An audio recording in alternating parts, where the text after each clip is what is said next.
राम जी ने कहा, सीता धरती पर सोना पड़ेगा, क्या धरती पर सोना स्वीकार करोगी? सीता जी ने कहा, ये तो मेरे लिए सौभाग्य की बात है। राम जी बोले, कैसे? जानकी जी ने कहा, प्रभु किसी बालक को नींद आ रही हो और एक तरफ बालक के लिए मखमली बिस्तर लगाए गए हो और दूसरी तरफ बालक की माँ बैठी हो, माँ अपनी गोद में सुलाना चाहती हो, तो प्रभु आप बताओ, बालक बिस्तर पर सोना ज्यादा पसंद करेगा कि माँ की गोद में? राम जी ने कहा, बालक माँ की गोद में सोना स्वीकार करेगा बिस्तर की अपेक्षा। सीता जी ने कहा, आपने अपने प्रश्न का उत्तर स्वयं दे दिया प्रभु। जनकपुर में मेरा जन्म हुआ, सुख सुविधाओं में सुलाई गई, अयोध्या आई, सुख सुविधाएं बढ़ गईं। आप कह रहे हो धरती पर 14 वर्ष सोना पड़ेगा। सरकार, मेरी असली माँ तो पृथ्वी माँ है, अपनी असली माँ की गोद में सोने का आनंद मुझे मिलेगा। प्रभु ये मेरे लिए सौभाग्य। भूमि शयन बल कल बसन, पेड़ों के छाल के वस्त्र बना के पहनने पड़ेंगे। क्या पेड़ों के छाल के वस्त्र पहनना स्वीकार करोगी? सीता जी ने कहा, प्रभु बहुत आनंद आएगा पेड़ों के छाल के वस्त्र पहनने में। अच्छा, राम जी ने कहा, कैसे? जानकी जी ने कहा, प्रभु मेरा जन्म पृथ्वी से हुआ और ये वृक्ष भी पृथ्वी से ही पैदा हुआ। प्रभु एक गर्भ से जन्म लेने के कारण ये मेरे भाई हुए।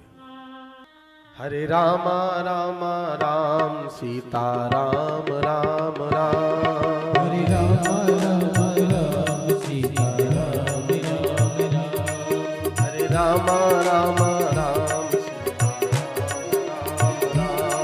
हरे रामा रामा राम सीता राम राम राम, हरे रामा रामा राम सीता राम राम राम, हरे रामा रामा राम सीता राम राम राम, हरे रामा रामा राम सीता राम राम राम,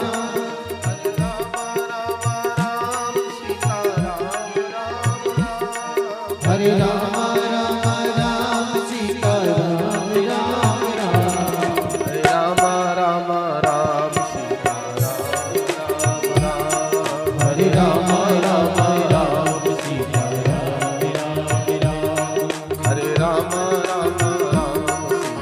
राम राम, हरे रामा रामा राम सीता राम राम। भूमि शयन बल कल बसन। जानकी जी ने कहा, प्रभु ये वृक्ष पृथ्वी से पैदा हुए, मेरा जन्म भी पृथ्वी से हुआ, तो एक गर्भ से जन्म लेने के कारण ये मेरे भाई हैं। और प्रभु जब वनवास के समय में ये वृक्ष अपनी छाल को उतार के मुझे पहनने को भेजेंगे, तो ऐसा लगेगा विपत्ति की मारी एक बहन को उसके भाई ने बनारसी साड़ी भेंट की है। प्रभु ये मेरे लिए सौभाग्य की बात है। अयोध्या धाम के एक बड़े प्रसिद्ध विद्वान हुए, आपके क्षेत्र में भी वो आए, पूज्य पाद साकेत वासी स्वामी श्री हरियाचार्य जी महाराज, बड़े प्रकांड विद्वान थे। वो एक बड़ा प्यारा भाव कहा करते थे, आपको सुनाऊं मैं। श्री राम जी जब चित्रकूट पहुंचे और भगवान ने कुटिया बनाई, पूरे दिन कुटिया बनाते रहे, कुटिया बन के तैयार हो गई। शाम के समय कुटिया में प्रवेश किया, भगवान शयन करने लगे। सवेरे जब जागे, राम जी ने लक्ष्मण जी को बुलाया। राम जी ने लक्ष्मण जी से, इधर आओ। जी सरकार। जाओ किसी मोटे से शीशम के वृक्ष की छाल को उतार के ले आओ, सीता को वही वस्त्र पहनाना है। श्री लक्ष्मण जी महाराज गए, एक मोटे से शीशम के वृक्ष की छाल को उतारा और उसको बराबर किया और लाए राम जी को दे दिया। भगवान ने अलट पलट के उस शीशम के छाल के वस्त्र को देखा और भगवान की आंखें भर आई, वारे समय तूने किसी को नहीं छोड़ा। एक दिन इन्हीं हाथों से सीता को सुहाग का लाल जोड़ा दिया था, आज इन्हीं हाथों से पलकल वस्त्र पहनने को दे रहा। राम जी ने सीता को बुलाया, सीते इधर आओ। भगवती जानकी जी आई, ये लो, मछली माँ ने कहा था ऐसे वस्त्र पहनना है, आज से यही पहनना है।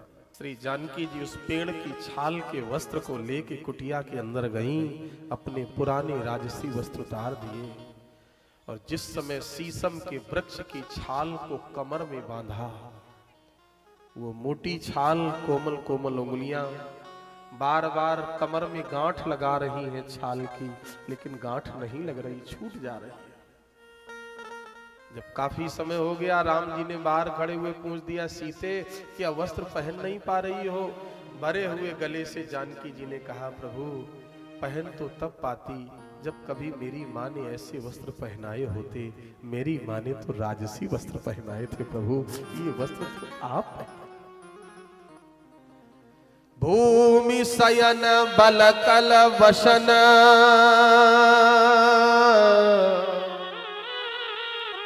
असन कंद फल मूल।